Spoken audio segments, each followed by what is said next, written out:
કોઈક આપણા વખાણ કરે ને આપણી તબિયત સુધરી જાય, અને ફરી પાછા કોઈક આપણા માટે ઘસાતું બોલે ને આપણી તબિયત બગડી જાય. આ કેવી સ્વસ્થતા કહેવાય?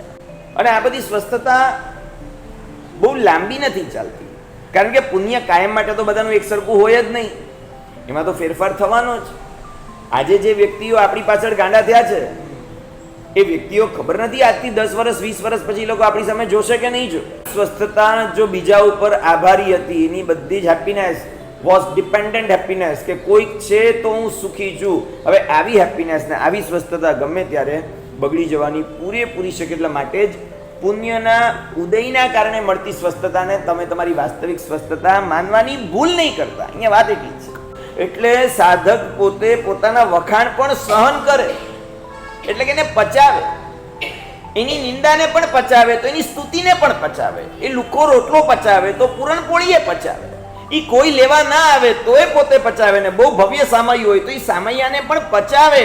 એ સામૈયાથી ભાગે નહીં, એને એ સામૈયું પણ પચાવી લેવાનું છે. માની લો કે હવે કોઈક તમારી અનુમોદના કરી જ રહ્યા છે, તો એ વખતે પચાવતા શીખો.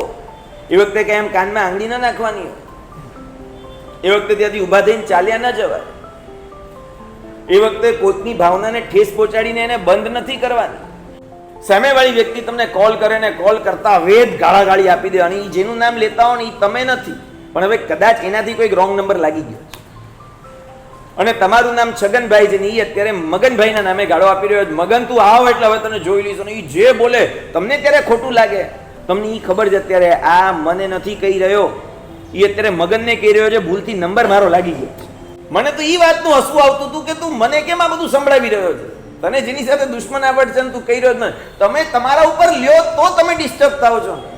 કોઈક તમારી નિંદા કરે કે કોઈક તમારી પાછળ કંઈક બોલે છે કે કોઈક તમને ગાળ આપે છે, એ બોલ્યો ત્યારે તમે ડિસ્ટર્બ થયા કે તમે સાંભળ્યું ત્યારે?